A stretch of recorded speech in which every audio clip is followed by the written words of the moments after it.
అదేంటో కానీ మా జగన్మామయ్యకి ఎప్పుడు గుడికి వెళ్దాం అనుకున్న కాలు నొప్పి చేసేది. ఇదేం కొత్త ఏం కాదు. గతంలో కూడా అనేక సందర్భాల్లో ఎప్పుడు గుడికి వెళ్దాం అనుకున్నా కాలు నొప్పి కారణంగా ఇంట్లోనే సెట్ వేసేసిపోడు, లేదంటే గుడికి వెళ్ళేవాడు కాదు. ఇలాంటి కారణాలు చాలా ఉంటాయి. ఇప్పుడు కూడా రేపొద్దుట తిరుపతి వెళ్తున్నాడు.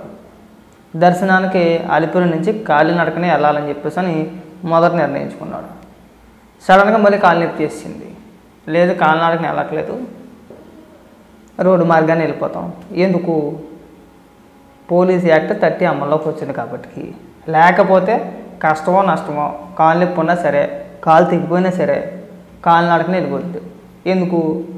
రెచ్చగొట్టుకుంటూ మన నాయకుల్ని మన కార్యకర్తని కూడా 100 మందిని వేసేసుకొని తిరుపతి వెళ్ళి అక్కడ రెచ్చగొట్టేద్దాము, రెచ్చగొట్టే వ్యాఖ్యలు చేసేద్దాము అని ప్లాన్ చేశాడు. కానీ వర్కౌట్ అవ్వాలా. ఎందుకు లేవని వర్కౌట్ అయ్యేలాగా ఏం కనబడట్లేదు. వర్కౌట్ అయినప్పుడు కాలినడకని దేనికి వెళ్దామని చెప్పేసి అని సడన్గా కాలు నొప్పి చేసేసింది నాకు, నేను రోడ్డు మార్గాన్ని వెళ్తానని చెప్పేసి అని డ్రామా మొదలెట్టేశాడు. ఎంత పెద్ద డ్రామా ఆర్టిస్ట్ అంటే డిక్లరేషన్పై సంతకం పెట్టడానికి పెద్ద చర్చ అండి. అసలు అంత చర్చ అవసరం లేదు. అంత పెద్ద పెద్ద మేధావులు, జర్నలిస్టులు, వైసీపీ నాయకులు ఆ సాక్షి డిబేట్లో కూర్చున్న వాళ్ళు గంటలు దీనిపైన చర్చ ఎందుకండి? సింపుల్. ఏమైంది? ఒక సంతకం పెట్టడానికి ఏమైంది? నేను ఒక వీడియో చేశా, నాకు పూర్తిగా తెలియదు. మా జర్నలిస్ట్ సాయి చెప్పాడనో, లేదంటే ఇంకొకరు చెప్పారనో, లేదు ఒకసారి పెడితే సరిపోద్దంట అని చెప్పేసి అని. కానీ అది కూడా తప్పంట. అన్ని మతస్థులు ఎవరు వెళ్ళిన ప్రతిసారి డిక్లరేషన్ పైన సంతకం పెట్టాలంట. పెడితే ఏం పోయింది? కానీ పెట్టడు. నాకు దేవుడి పైన నమ్మకం ఉంది, నేను నమ్ముతున్నాను అని చెప్పి సంతకం పెట్టాడు. కానీ దర్శనానికి వెళ్ళిపోతాడు. ఆడికి వెళ్ళిపోయి రాజకీయ విమర్శలు చేసేస్తాడు. నేను పత్తిని, నేను సూతపోసని అని చెప్పేసాను. ఇవాళ సాక్షిలో వార్త ఏంటనుకుంటున్నారు? ఆ రోజా మాట్లాడింది వచ్చి మొన్న ఏమని, చంద్రబాబు నాయుడు గారు విజయవాడలో క్షుద్ర పూజలు చేశారని చెప్పేసాను. అదే వార్త. మళ్ళీ ఇక డిక్లరేషన్ ఇవ్వడు, ఇస్తానికి ఒప్పుకోడు, ఇస్తానని నేను చెప్పడు. అక్కడ కూడా మళ్ళీ మతాన్ని తీసుకొచ్చేస్తాడు.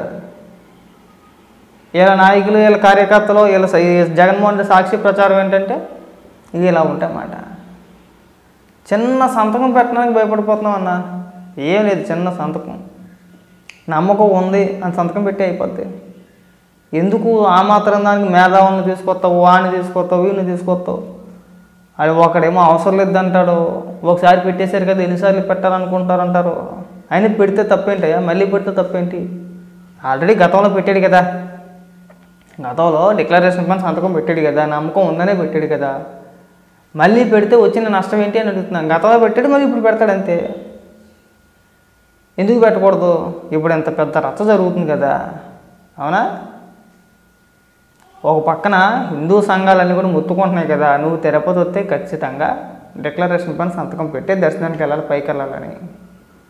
మరి నువ్వు ఇది ఇష్యూ చేయడానికి కాకపోతే సింపుల్గా ఒక సంతకం పెట్టే వెళ్తానని ఒక ప్రకటన చేయి. నువ్వు ఎలాంటి గొడవ ఉండదు.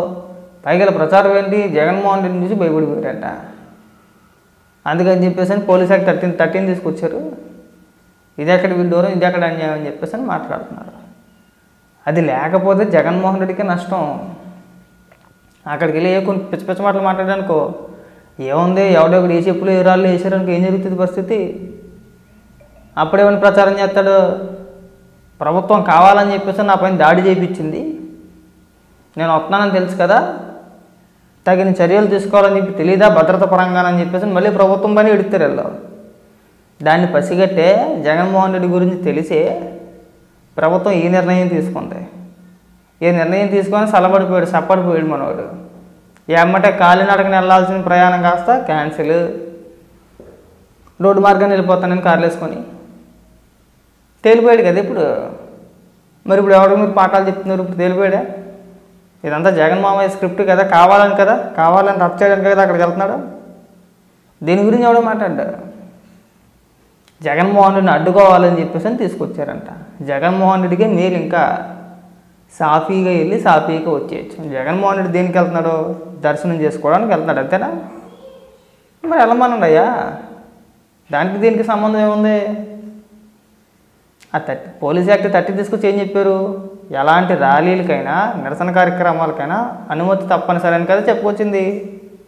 జగన్మోహన్ రెడ్డి ర్యాలీగా వెళ్ళట్లేదు, నిరసన తెలియజేయడానికి వెళ్ళట్లేదు, దైవ దర్శనం కోసం వెళ్తున్నాడు. అలాంటి వ్యక్తికి అడ్డమే ఉంది అని అడుగుతున్నా. వాళ్ళకి నష్టమే ఉందండి. ఎవరు అలర్ చేయకూడదు అంతే, వెళ్ళొచ్చు రావచ్చు. జగన్మోహన్ రెడ్డి వెళ్ళొద్దు అని చెప్పారు అన్నట్లా మీరు దానికి కూడా మళ్ళీ 2-3 రకాలుగా మాట్లాడేస్తున్నారు ఇలా పనులు. ఈ అప్పబాయ కోరు చెప్పమాకండి. ముందు జగన్మోహన్ రెడ్డిని సింపుల్గా ఒకే ఒక్క స్టేట్మెంట్ ఇవ్వమనండి, నేను డిక్లరేషన్ పైన సంతకం పెట్టే పైకి వెళ్తాను. ఇవి ఒక్క మాట చాలు, ఏమొద్దు, అంత సర్దుమణిగిపోతే ఏముండదు అక్కడ. ఆ ప్రకటన చేయకుండా నేను డిక్లరేషన్ పైన సంతకం పెట్టను అని అన్నాడంటే ఖచ్చితంగా అక్కడికి వెళ్ళేది విద్వేషాలు రెచ్చగొట్టడానికి, గొడవలు సృష్టించడానికి. ఇది మీరు అందరూ అర్థం చేసుకోవాలి. రేపు పొద్దున్న జరగబోయేది కూడా అదే. సంతకం ససేమేరా పెట్టనంటాడు, పెట్టాల్సిన అవసరం లేదంటాడు. ఆల్రెడీ గత నిన్నటి నుంచి కూడా స్టార్ట్ చేశారు సాక్షిలో కావచ్చు, లేదంటే వైసీపీకి సంబంధించిన కొంతమంది మేధావులు కావచ్చు, ఇంకొంతమంది కావచ్చు, డిక్లరేషన్ పైన సంతకం పెట్టాల్సిన అవసరమే లేదని చెప్పేసి ప్రచారం చేసుకుంటూ వస్తున్నారు. రేపు పొద్దున్న కూడా జగన్మోహన్ రెడ్డి అదే మాటలు మాట్లాడుతాడు, అక్కడికి వెళ్ళి నేను పెట్టను అంటాడు. ఖచ్చితంగా అక్కడ ఏదో గొడవ చేయడానికి వెళ్తున్నాడు. అందులో ఎలాంటి సందేహం లేదు, ఎలాంటి గొడవ చేసే ఆలోచన లేదు. నువ్వు నిజంగా దర్శనానికి వెళ్తున్నావు అంటే కనుక ముందు ఒక మాట చెప్పేసేయి. మీ కార్యకర్తలు చెప్తావో లేదంటే మీడియా ముఖంగా ఒక ప్రకటన చేయి, నేను రేపు పొద్దున్న డిక్లరేషన్ పైన సంతకం పెట్టే వెళ్తానని చెప్పేసి నీ ఒక్క ప్రకటన చేస్తే సేఫ్ అబ్బా. నువ్వు నిజంగా గొడవ చేయడానికి వెళ్ళట్లేదు, నువ్వు నిజంగా దేవుడి దర్శనం కోసం వెళ్తున్నావు, నీకు నిజంగా నమ్మకం ఉందని చెప్పేసి నువ్వు ఒప్పుకుంటాం. నువ్వు అది చేయకుండా వెళ్ళావంటే ఖచ్చితంగా నువ్వు గొడవ చేయడానికి వెళ్తున్నావు అనుకుంటాం. డిక్లరేషన్ పైన సంతకం చెయ్యను అంటున్నావంటే నీకు నమ్మకం లేనట్టే. నీకు నమ్మకం లేనప్పుడు వెళ్ళకూడదు. మా దేవుడి పైన నీకు నమ్మకం లేనప్పుడు నువ్వు వెళ్ళకూడదు. మళ్ళీ కాలు నొప్పి వచ్చింది, ఏళ్ళు నొప్పి వచ్చింది, చేయి నొప్పి వచ్చింది, కాలినడకని కాదు, నేను డైరెక్ట్గా రోడ్డు మార్గాన్ని వెళ్ళిపోతాను, ఈ మాటలు వద్దు. ముందు నువ్వు ఒక క్లారిటీ ఇయ్యి, నువ్వు ఒక ప్రకటన చెయ్యి. ప్రకటన చేసిన తర్వాత మాట్లాడు. ఏమని ఇప్పుడు నేను చెప్పాను కదా, నాకు నమ్మకం ఉంది అని చెప్పేసి సింపుల్గా కూడా చెప్తే సరిపోయా. మీ నాయకుల చేత గట్రా మాట్లాడించవద్దు. మేము ఇచ్చేసాం కదా, అప్పుడు ఇచ్చేసాం కదా, ఇప్పుడు ఇచ్చేసాం కదా. నువ్వు 2012లో వెళ్ళా, మీ నాయకులు చెప్తున్నట్టు 2009లోనే వెళ్ళా. నువ్వు మొట్టమొదటిసారి వెళ్ళిందే 2021లోనే 2020లోనే అనుకుంటా.